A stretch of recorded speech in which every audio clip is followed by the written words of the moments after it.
menjadi ghibtah di kalangan para sahabat yang lain, karena hanya Abu Bakar yang diberikan Allah kesempatan menemani Rasulullah berada di Gua Hira, idhuma fil ghari idh yaqulu li sahibihi. Yani kalimat sahabat banyak diabadikan di dalam Al-Quran. Nah, bagaimana para sahabat Rasulullah Shallallahu Alaihi Wasallam yang juga dicontohkan langsung oleh Rasulullah, menjadikan seluruh generasi sahabat itu adalah ashabul Quran. Rasulullah adalah sahibul Quran. Ketika datang bulan Ramadan, Rasulullah setiap malamnya bertalaqi dengan malaikat Jibril alaihissalam. Ketika Rasulullah ingin taujih Rabbani, Rasulullah satu hari memanggil sahabatnya Abdullah ibn Mas'ud. Kata Rasulullah, bacakan untukku Al-Quran. Maka Abdullah ibn Mas'ud mengatakan, bagaimana saya membacakan untukmu padahal ayat ini turun kepadamu. Begitulah Rasulullah terus berta'amul dengan Al-Quran, maka dibacakanlah surah An-Nisa sampai pada ayat fa kaifa idza ji'na min kulli ummatin bisyahidin wa ji'na bika ala haula'i syahida. Rasulullah menangis, sudah banyak air mata berderai, dan berhentikan cukup di Abdullah bin Mas'ud. Begitulah ashabul Quran. Tentunya di kalangan para sahabat semuanya adalah ashabul Quran. Abdullah bin Amr bin As dipanggil oleh Rasulullah, ya Abdullah bin Amr bin As, ini iqra'ul Qur'ana fi syahr. Agar menjadi sahibul Quran, bacalah Al-Quran sebulan khatam. Kata Abdullah bin Amr bin As, ya Rasulullah, saya lebih bisa dari itu. Maka Abdullah bin Amr bin As ini membaca Al-Quran setiap 3 hari khatam. Sampai usianya 90 tahun lebih, tetap setiap 3 hari khatam. Padahal yang diperintahkan oleh Rasulullah adalah sebulan khatam. Sehingga hampir-hampir di kitab manapun kita mencari, hampir-hampir tidak akan kita temukan sahabat yang bacaan Qur'annya sebulan khatam. Yang ada adalah 10 hari khatam, yang ada sepekan khatam, 3 hari khatam, bahkan Tamim Ad-Dari dan juga Sayyidina Utsman bin Affan radhiyallahu anhuma, keduanya khatam dalam sehari tilawah Al-Quran. Rasulullah juga menyerukan kepada sahabat-sahabatnya untuk terus belajar Al-Quran. Yani Rasulullah mengatakan, khudul Qur'ana min arba'ah. Belajarlah kalian Al-Quran dari 4 sahabat ini. Arba'ah. Yakni Abdullah bin Mas'ud, Ubay bin Ka'ab, Salim Maula Abi Hudzaifah, dan Mu'ad bin Jabal. Ada 4 sahabat yang menjadi pengajar Al-Quran utama di kalangan para sahabat, yang menunjukkan Rasulullah Shallallahu Alaihi Wasallam mendidik para sahabatnya untuk menjadi sahibul Quran, sahibul Quran. Dan tentunya juga banyak sekali sahabat yang lain. Apakah misalnya Hudzaifah ibnul Yaman, ketika berada di dalam masjid, kemudian ada Rasulullah di situ di malam hari, diajaklah sholat berjamaah, berdua sholat tahajud, sholat qiyamul lail bersama Rasulullah. Di rakaat pertama sudah menghabiskan Al-Baqarah, Al-Imran dan An-Nisa dalam satu rakaat. Tentunya ini adalah mujahadah bersama Al-Quran yang sangat panjang. Dan juga sekian banyak kisah para sahabat bagaimana mereka berinteraksi dengan Al-Quran. Adalah Umar bin Khattab ketika masuk rumah dan ingin melakukan sesuatu, tidak dilakukan dulu hajatnya itu kecuali dia mengawalinya dengan tilawah Al-Quran. Ingin mengambil garam misalnya, maka Umar tilawah Quran dulu. Begitulah Umar, saking bersyukurnya bisa menghafal surah Al-Baqarah, selesai Al-Baqarah dia hafalkan, tasyakuran, menyembelih unta. Dan terus sekian para sahabat, ada juga cerita tentang tabi'in, ada Sa'id bin Jubair, begitu dekatnya dengan Al-Quran sehingga saat dieksekusi mati oleh Hajjaj bin Yusuf Al-Thaqafi, dihadapkan dia ke arah kiblat, dia tabi'in ini bisa berzikir kepada Allah, inni wajjahtu wajhiya lilladzi fatara as-samawati wal ard wa ma ana minal musyrikin. Akhirnya kesellah Hajjaj bin Yusuf ini, dipalingkan dari kiblat, tetap aja keluar ayatnya, walillahil masyriq wal maghrib fa aynama tuwallu fathamma wajhullah. Ditundukkan ke bumi, keluar lagi ayatnya, minha khalaqnakum wa fiha nu'idukum wa minha nukhrijukum taratan ukhra.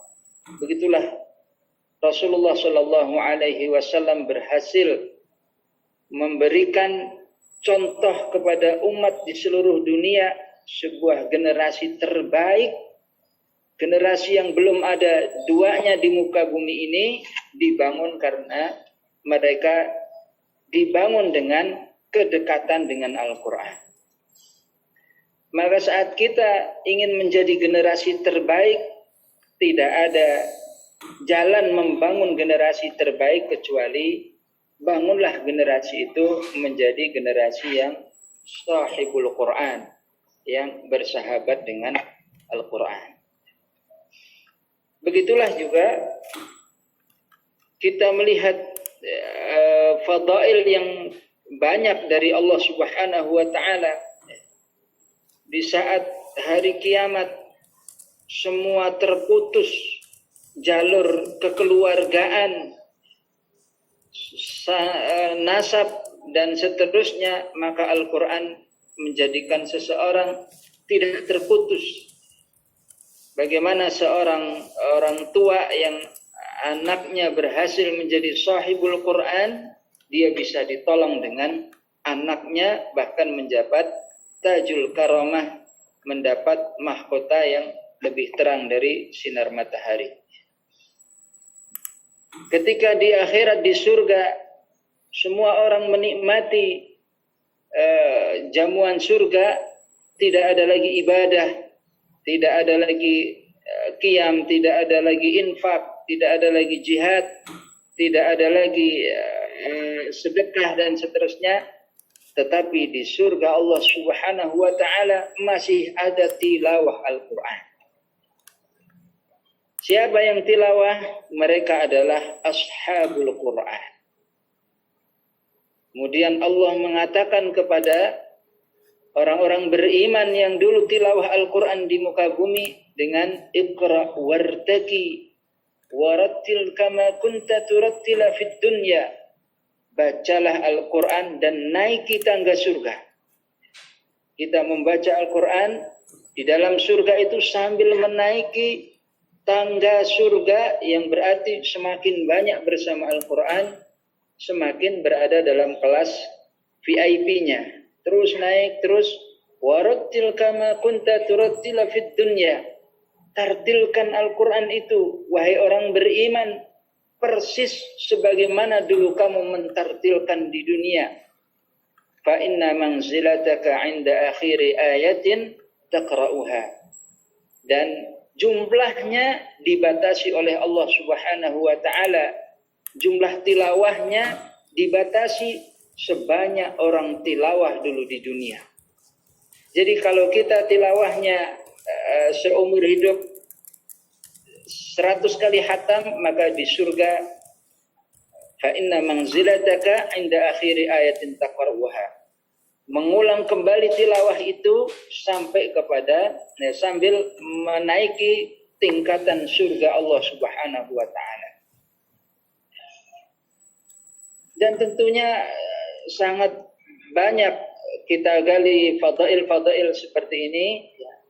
Apakah di dalam kubur, ya, siapa yang hafal Zahrawain, Al-Baqarah dan Al-Imran, Allah akan berikan ya, keduanya menjadi tameng dari siksa kubur dan segala macam fadail. Maka muqaddimah ini ya, seharusnya sudah cukup memberikan penyadaran kepada kita bahwa menjadi pribadi sahibul Quran itu adalah sebuah hatmiyatul mu'minin, keniscayaan bagi orang-orang yang beriman. Bagaimana cara atau khutwat atau langkah-langkah kita agar kita menjadi sahibul Quran ini? Yang pertama, ikhwan dan akhwati fillah, adalah tanamkan ke dalam diri kita hubbul Quran. Cintailah Al-Quran itu. Yakni bagaimana hubbul Quran? Sebagaimana para sahabat mencintai Al-Quran.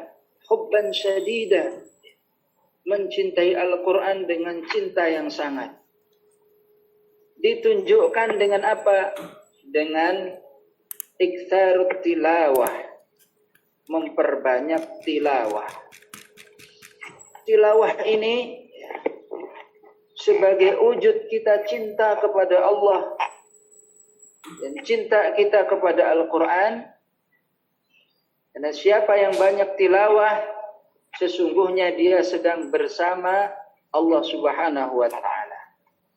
Maka hakikat tahfizul Quran, hakikatnya adalah iktsarut tilawah, memperbanyak tilawah. Mari kita lihat bagaimana Allah Subhanahu wa taala memberikan iktsarut tilawah ini. Allah katakan, alladzina atainahumul kitaba yatlunahu haqqa tilawatihi. Yakni orang-orang yang beriman itu memiliki kemampuan haqqa tilawati, senang tilawah. Allah katakan wa an atluwal Quran, supaya kalian ini menikmati kebersamaan dengan Al-Quran. Allah katakan innamal mu'minuna alladzina idza dzukirallahu wajilat qulubuhum wa idza tuliyat. Dan apabila dengan kalimat talayatlu, manusia ini akan dibimbing oleh Allah menjadi kualitas terbaik saat dia mencintai tilawah, saat dia rajin tilawah. Karena itulah ayatnya menyebutkan ulaika yu'minuna bih wa may yakfur bihi fa ulaika humul khasirun. Siapa yang rajin tilawah baru disebut oleh Allah di surah Al-Anfal dengan ulaika humul mu'minuna haqqan. Mereka itulah orang-orang yang benar keimanannya. Dan begitulah Rasulullah dan para sahabatnya membangun umat ini dengan tilawah. Jadi kalau membangun sebuah generasi terbaik, Al-Quran ini tidak bisa dengan ungkapan nggak usah tilawah, yang penting kita mengerti artinya. Nggak usah tilawah, yang penting kita menegakkan hukum-hukumnya. Maka pandangan seperti ini adalah pandangan yang tidak syumul, yang tidak sempurna, karena seluruh sahabat, bahkan Rasulullah selalu menegakkan Al-Quran dimulai dari kecintaannya terhadap tilawah Al-Quran.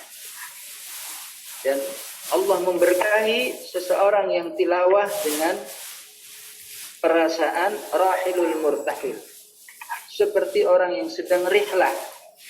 Sedang rihlah, habis ke gunung, perjalanan, setelah itu ke laut, setelah itu ke tempat-tempat indah dan seterusnya. Jadi kita ketika tilawah Al-Baqarah, kita sudah merindukan surah Al-Imran. Ketika tilawah Al-Imran, hatinya sudah rindu terhadap An-Nisa. Ketika sampai An-Nisa, hatinya sudah rindu kepada Al-Maidah dan seterusnya. Begitulah hubbul Quran ini menjadikan orang-orang yang beriman bersih hatinya. Jadi Allah ingin membangun manusia yang akrab dengan Al-Quran, akan dibersihkan jiwanya oleh Allah Subhanahu wa Ta'ala. Misalnya kita saat tilawah Al-Quran itu, tidaklah seseorang tilawah Al-Quran ya, kecuali dia dari mulai ta'awudnya, dari mulai membuka mushafnya, maka sesungguhnya dia sudah menyelesaikan persoalan hawa nafsunya.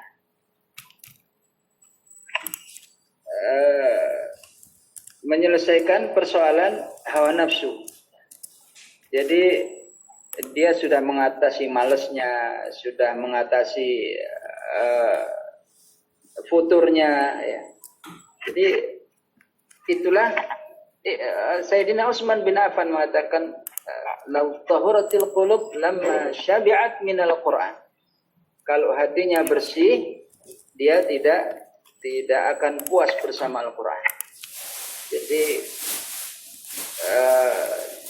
suasana yang dibangun ketika dia memahami itu sebuah pembinaan dari Allah, maka nggak ada lagi tilawah tapi diselingi ngitungin halaman misalnya. Baru tilawah 3 halaman, ngitung halaman lagi. Tilawah 4 halaman, hitung lagi halamannya.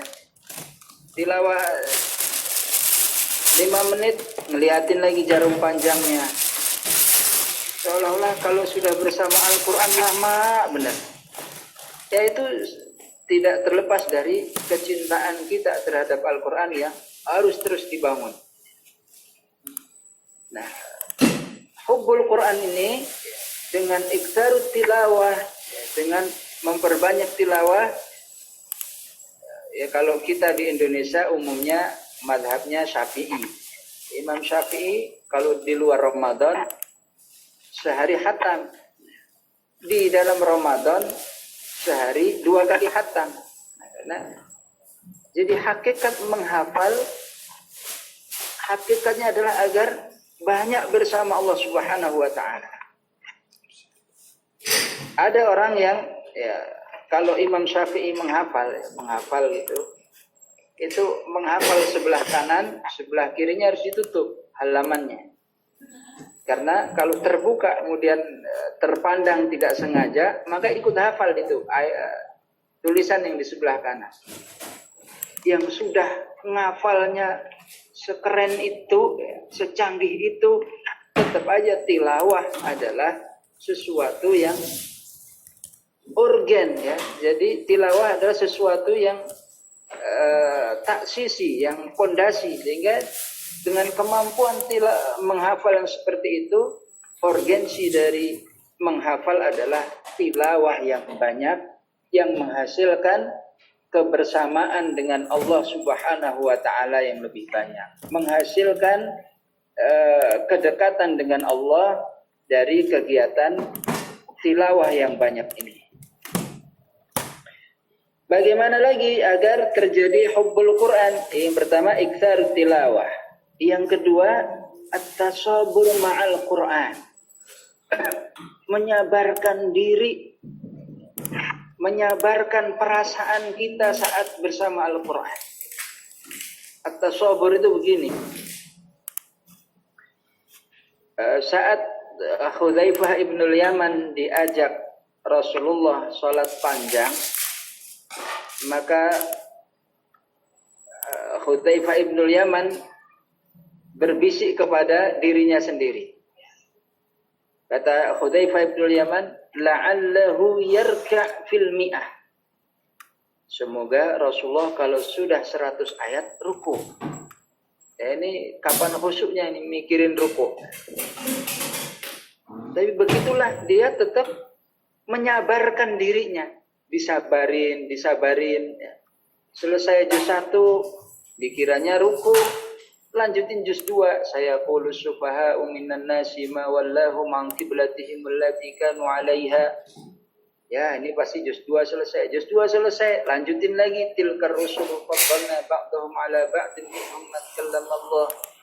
Rafa'a ba'dahum darajat. Selesai, masih lanjut juz 4 dan tanalul birra dan seterusnya. Bayangan di dalam dirinya ada sifat tasabur, menyabarkan diri. Kapan rukuknya. Begitulah tetap disabari oleh Hudzaifah ibnul Yaman, sampailah surat An-Nisa, dan An-Nisa selesai, kemudian Rasulullah ruku. Rasulullah ruku, sujud, kemudian Rasulullah ruku. Rukuknya digambarkan oleh Hudzaifah ibnul Yaman. Silahkan dibuka di bab mujahadah di kitab Riyadhus Shalihin, ya, namanya kitab sama dengan nama saya. Ya, dibuka itu, ya. Hudzaifah ibnul Yaman mengatakan lama rukuknya sama dengan lama berdiri. Enggak bangkit-bangkit. Kemudian bangkit, ya. Kemudian sujud. Hudzaifah ibnul Yaman mengatakan sujudnya lamanya hampir sama dengan rukuknya. Begitulah tetap disabari kegiatan bersama Al-Quran ini. Tetap disabari. Begitu sujud, Hudzaifah ibnul Yaman mengatakan, saya memiliki niat jahat kepada Rasulullah. Niat jahatnya apa? Saya ingin meninggalkan Rasulullah sendiri aja deh sana sholatnya. Saya kabur aja. Hampir-hampir Hudzaifah ibnul Yaman kabur. Itulah sifat tasawwur ma'al Quran. Jadi kita meningkatkan, ya, walaupun itu kalau kabur beneran dicatat oleh sejarah, dicatat oleh ulama. Hudzaifah ibnul Yaman kabur saat sholat bersama Nabi. Ya, jadi kabur dicatat, nggak enak. Nah, sifat bagi diri kita adalah saat kita tilawah Al-Quran, tumbuhkan tasabur ini. Baru 2 halaman, memang perasaannya ingin buka halaman. Ya, padahal halaman itu dibuka, dihitung, nggak dihitung sama jumlahnya. Nggak akan berubah dia kalau dihitung 1 juz jadi 8 lembar, nggak akan begitu. Ya, tetapi sifat tasabur itu, saya ingin tilawah setengah juz. Kalau belum setengah juz, ya, maka latihan tasabur. Keinginan ngitung halaman, keinginan ngeliatin jarum panjang, keinginan buka HP. Ya, tilawah baru 5 halaman, ya kan? Buka HP lagi, buka WA lagi. Kapan khatamnya yang model begitu? Ya. Jadi sifat tasabur, semakin kita menyabarkan diri, maka semakin kemungkinan besar Allah akan membangun keimanan, merasakan halawatul iman, merasakan kemanisan iman. Sehingga, ya, kalau sudah ingin tilawah, ya, setengah juz, jangan pernah berpikir shadaqallahul azimnya kapan. Kalau pikiran kita ta'awud baru dimulai, yang dipikirin sudah kapan shadaqallahul azim, maka itu tidak tumbuh sifat tasabur. Padahal agar menjadi sahibul Quran, ada iktar tilawah, ada tasabur, ada menyabarkan diri kita. Jadi begitulah saat kita juga bersama kegiatan bersama Al-Quran yang lain. Tumbuhkanlah sifat tasabur.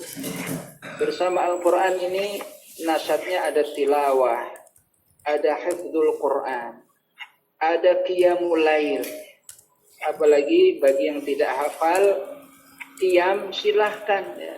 Sekarang ibrah dari COVID-19 ini adalah kita bisa qiyam sendiri di rumah, bisa tilawah, bisa tarawih sendiri di rumah dengan lebih panjang.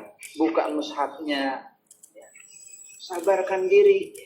Kita siap naik gunung dengan kaki berletih-letih. Kita siap sepedaan jauh, siap olahraga jauh, ya, pegel kaki, haus dan seterusnya.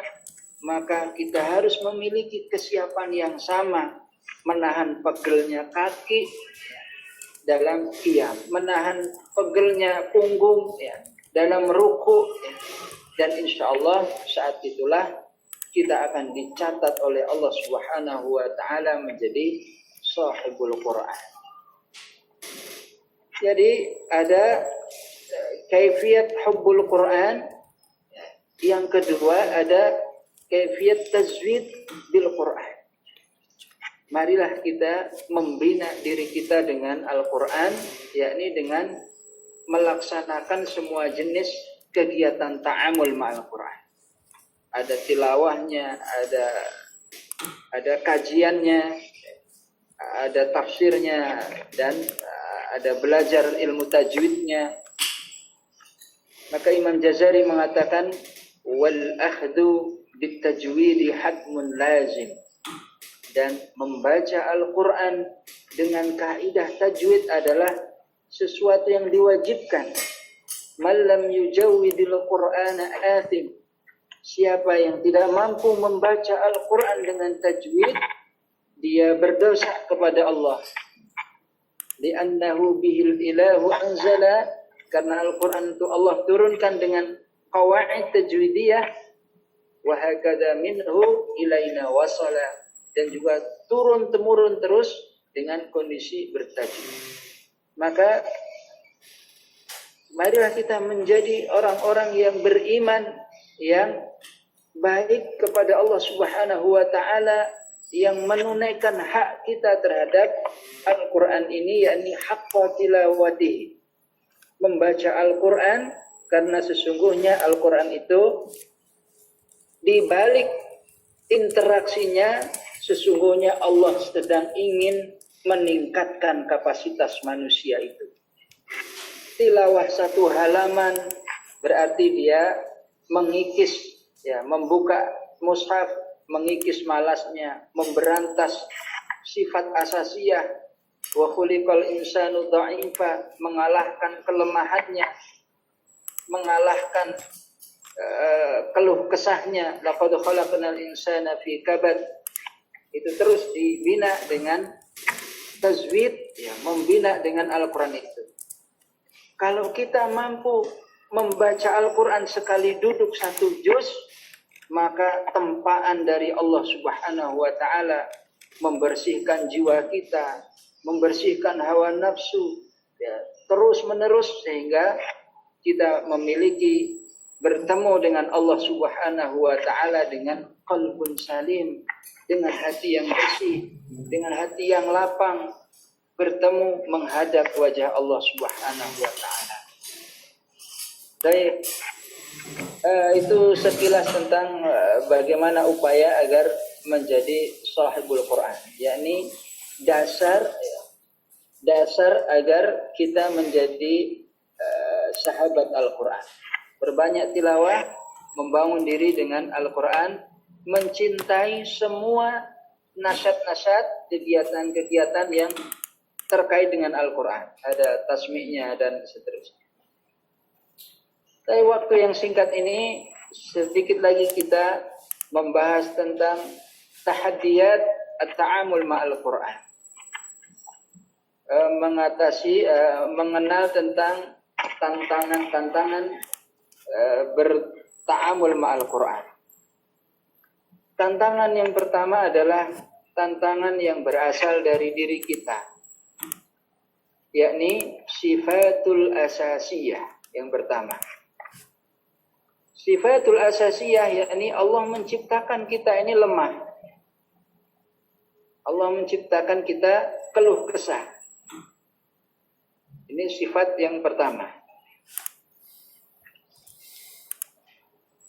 Kenapa Allah menciptakan manusia itu malas? Karena malas itulah sebenarnya rizki dari Allah, agar Allah tahu siapa saja hambanya yang bisa mengatasi malas. Agar Allah tahu siapa yang bisa mengatasi futurnya. Sehingga ketika kita bisa mengalahkan sifat asasi, disitulah Allah akan mengangkat diri kita. Sehingga kita harus tahu mana yang sifat ini asasi, mana yang syaitani. Ya, misalnya ngantuk. Ini tilawah 4 halaman, ngantuknya, nguapnya 10 kali. Baru 5 halaman nguapnya ya, udah 12 kali. Maka kenalilah ini ngantuk dari syaitan atau ngantuk dari hawa nafsu atau ngantuk yang fitrah. Jadi kalau kita malam rapat, pulang setengah 12, kemudian ya belum letihnya, jam 3 bangun, habis subuh tilawah lagi, nguap lagi, tilawah, ya wajar. Baru situ. Tapi kalau malam tidur jam 10, bangun sahur doang, nggak ada qiyam, nggak ada tilawah malam, bangun-bangun sahur. Kemudian habis subuh ngantuk saat tilawah. Nah, ini ngantuk setan yang seperti ini. Hasilnya dia kuat. Maka saat dia ngantuk setan, dia lawan. Karena bersama Al-Quran, kenapa harus ta'awud? Karena syaitan tidak ingin berlama-lama manusia dengan Al-Quran. Jadi kita tidak memahami ta'awud itu sebagai pembuka membaca Quran, bukan. Tapi bagaimana kita berlindung kepada Allah agar saat tilawah Al-Quran dimulai kita bisa mengalahkan sifatul asasiyah. Sifat asasi kita yang sebenarnya pengennya cepat, pengennya sadaqallahul azim, pengennya tutup mushaf, pengennya. Ya kawan dan akhwati fillah, sifat asasiyah ini ya, malas, futur dan seterusnya, itu semakin kita lawan maka kita akan semakin kuat. Sebagaimana ya, Allah akan menghargai orang-orang yang sebenarnya dimaklumi oleh Allah. Kata Allah, wa ja'alna al-laila libasa wa ja'alna naumakum subata. Aslinya malam ini untuk istirahat. Tetapi saat dia menggunakan waktu istirahatnya diberikan kepada Allah, maka disitulah letak halawatul iman, letak kemanisan iman. Ada ayat kanu qalilan minal laili ma yahja'un. Ada ayat tatajafa junubuhum 'anil madaji'i yad'una rabbahum khaufan wa tama'an. Ada ayat alladhi yaraka hina taqum wa tawakkal 'alal 'azizir rahim alladhi yaraka hina taqum. Ada ayat wa minal laili fasjud lahu wa sabbihu lailan tawila. Ayat-ayat ini Allah berikan sebuah gambaran tentang kemampuan kita mengatasi masalah pribadi kita. Masalah futur, bosan, jenuh, malas dan seterusnya, tantangan dari Allah supaya Allah tahu siapa yang berjuang melawan hawa nafsunya. Yang kedua, tantangan internal kita adalah yang disebut dengan masaibul hayah atau episode kehidupan. Jadi Allah dengan harful qasam, ya, fala uqsimu bisyafaq. Maka apabila ya, biasanya Allah ketika dengan janji-janji, setelah janji itu pasti sesuatu perkara yang besar. Misalnya wasyamsu wadduhaha wal qamari idza talaha. dan seterusnya, di mana letak seperkara yang besar, ya. Qad aflaha man zakkaha. Allah mengatakan dengan janji, fala uqsimu bisyafaq wal laili wa ma wasaq. Apabila di sore hari sebelah timur sudah kemerahan, wal laili wa ma wasaq, dan malam dan apa yang menyelimutinya, wal qamari idza tasak, dan ketika bulan itu sudah purnama, la tarkabunna tabaqan an tabaq. Ini adalah masaibul hayah. Maka manusia itu akan menjalani episode kehidupannya. Dari lahir, anak kecil, remaja, dewasa, menikah, setengah tua, nanti punya mantu lagi, nenek-nenek. Itu latar kabunna tabaqan an tabaq. Ini bisa menjadi qadaya kita dalam berta'amul ma'al Quran.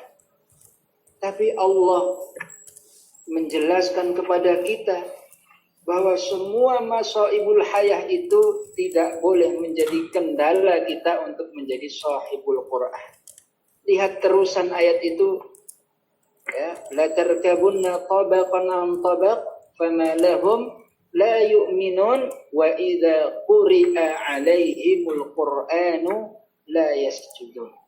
Tidak boleh hanya masalah episode kehidupan menjadikan kita menjadi alasan nggak bersama Al-Quran. Dulu sih saya waktu masih bujang, rajin tilawah. Sekarang udah nggak bujang, nggak rajin lagi. Dulu saya belum nikah, masih gadis. Wah, rajin banget tilawah. Sekarang udah nikah, nggak rajin lagi. Itu artinya kita terfitnah oleh kondisi diri kita. Dulu ya, atau ungkapan-ungkapan enak ya kalau bersama Quran, menghafal Quran itu sudah nikah ya. Ada yang nganterin ke halaqah, pangeran berkuda biru ya. Nganterin, ada bidadari berangsel yang nganterin.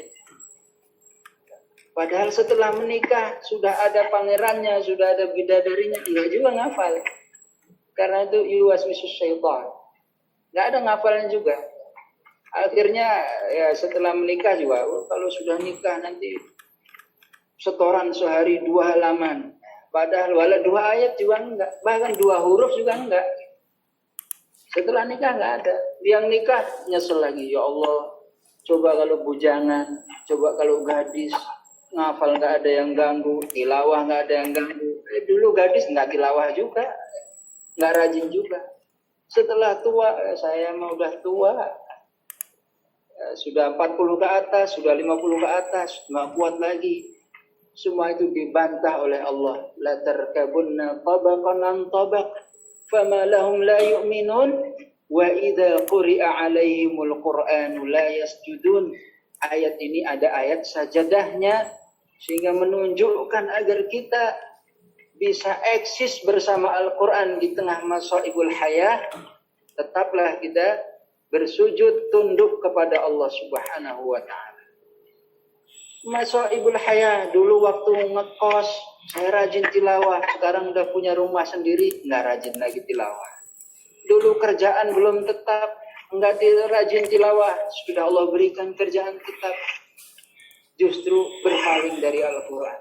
Dulu bukan siapa-siapa, sekarang jadi pejabat, sekarang jadi dewan, sekarang jadi ekselon 1, 2, nggak lagi bersama Al-Quran.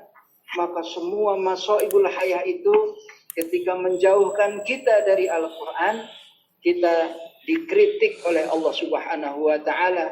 Bukankah yang menjadikan engkau menikah, yang menjadikan engkau memiliki derajat sosial, memiliki pekerjaan, semua itu bukankah Allah Subhanahu wa ta'ala?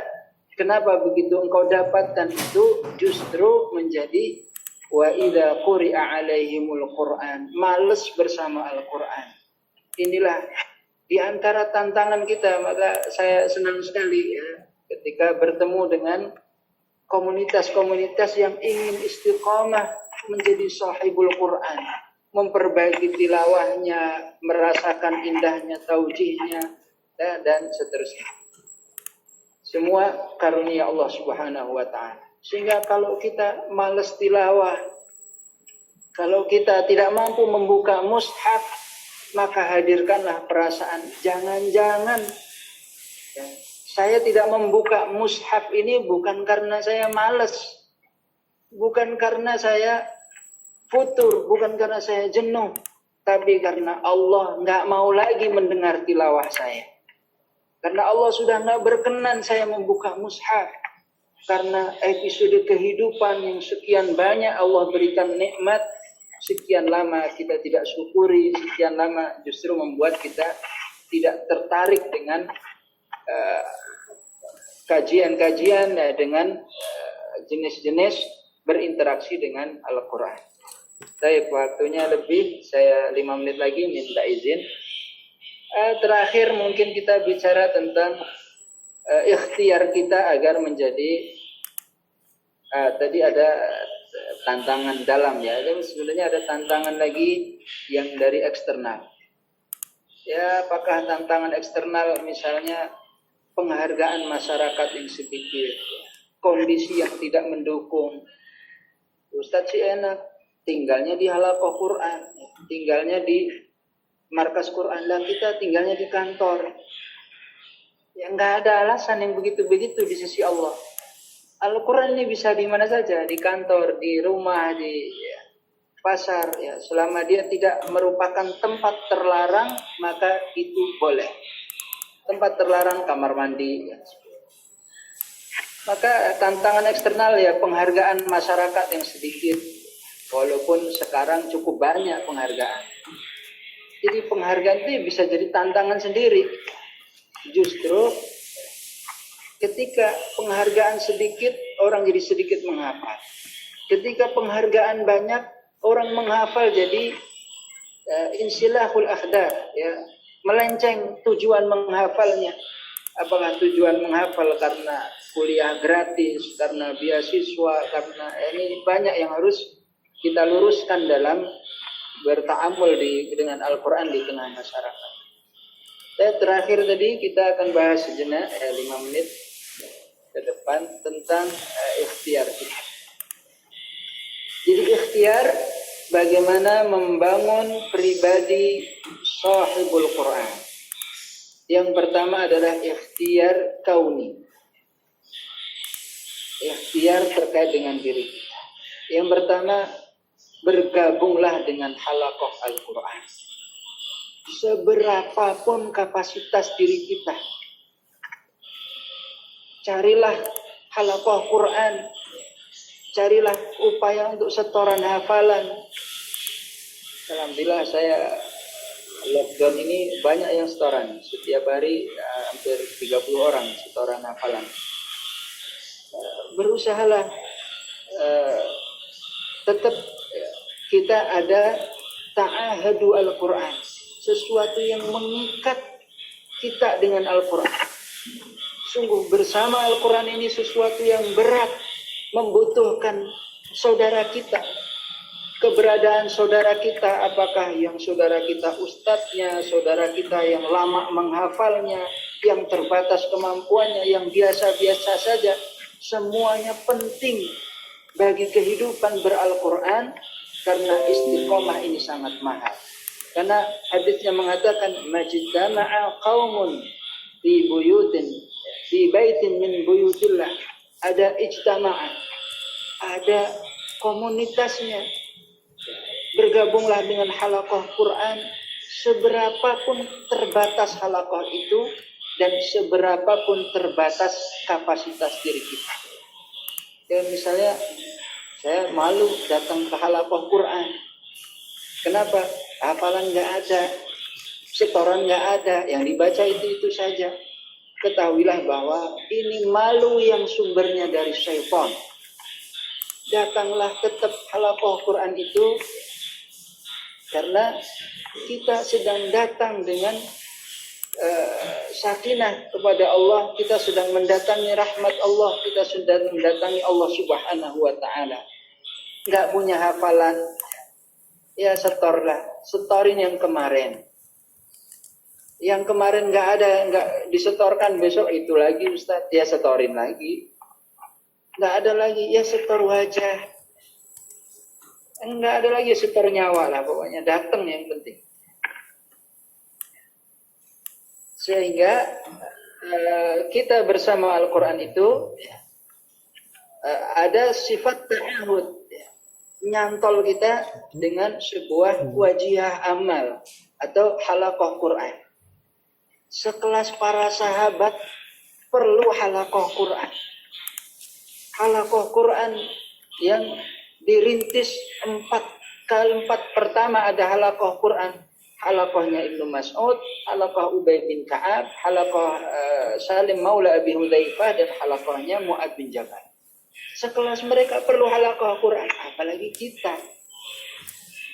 Maka beristighfarlah, minta ampun kepada Allah. Lalu sekian lama kita hidup bergabung di komunitas ini, bergabung di pecinta ini, komunitas tertentu ya, komunitas jilbab biru, komunitas motor gede ya, mobil dan seterusnya. Semua ada, tapi kita tidak pernah terlintas saya harus bergabung dengan halaqah Quran, padahal sekelas para sahabat Rasulullah mengatakan ta'ahadu al-Quran, peganglah, berjanji setialah dengan Al-Quran.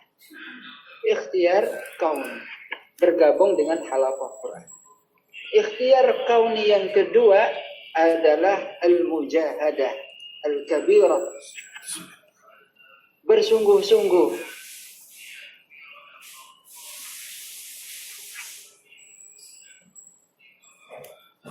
Jangan pernah mudah menyerah dengan keterbatasan diri kita, ngantuk, malas, ya, terbatas. Kita lawan dengan kesungguhan, sehingga kalimat bersungguh-sungguh itu yang Allah katakan dengan walladzina jahadu fina lanahdiyannahum subulana. Ya. Bersungguh-sungguh inilah yang nanti akan menjadi jalan kita untuk mendapatkan jalan-jalan Allah Subhanahu wa taala, termasuk di dalamnya adalah jalan menjadi ahlul Quran. Tapi kita peringkas lagi, ikhtiar yang kedua adalah ikhtiar rabbani. Ikhtiar kita terkait dengan Rabb kita Allah Subhanahu wa taala. Ikhtiar rabbani yang pertama adalah ad-du'a. Banyak berdoa kepada Allah Subhanahu wa taala. Allahumma ja'alni min ahlil Qur'an.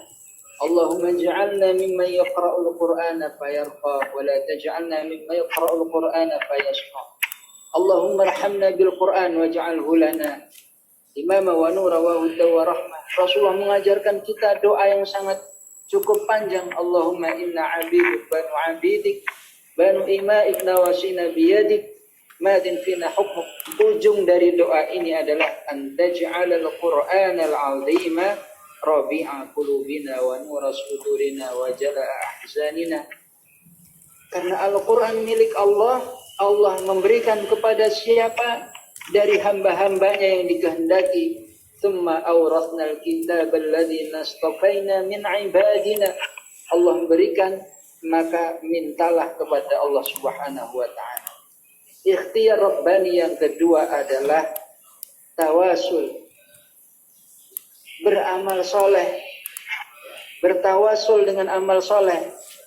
Ya Allah, kalau infak ini Engkau terima, ya, sebagaimana tawasul ini dicontohkan dengan 3 orang yang terjebak di dalam gua, kemudian bertawasul dengan amal solehnya, maka kita bertawasul, ya Allah, kalau infak ini Engkau terima, jadikanlah akhir kematian saya sedang bersama Al-Quran. Jadilah Engkau cabut nyawa saya dengan kondisi sedang tilawah Al-Quran. Jadikanlah saya istiqomah dan seterusnya terkait dengan Al-Quran. Terakhir, ikhtiar rabbani adalah tarakal ma'asi, meninggalkan maksiat. Syakautu ila waqi' su'a hafzi. Ya, Imam Syafi'i mengadukan keburukan hafalannya hilang dengan gurunya Syekh Waqi'. maka farsadani ala tarkil ma'asi. Maka gurunya menunjukkan tinggalkan maksiat. Fa inna ilmun nur, karena ilmu adalah cahaya. Wa nurullahi la yakuna ma'al ma'asi, dan cahaya Allah tidak mungkin bersama orang-orang yang bermaksiat. Beginilah maksiat ini berfungsi menjauhkan kita dari Al-Quran. Menjadi berat bersama Al-Quran, jangan-jangan karena maksiat.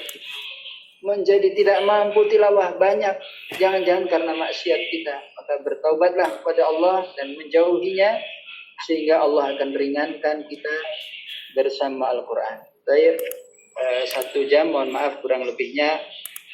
Subhanakallahumma bihamdika asyhadu an la ilaha illa anta astaghfiruka wa atubu ilaik.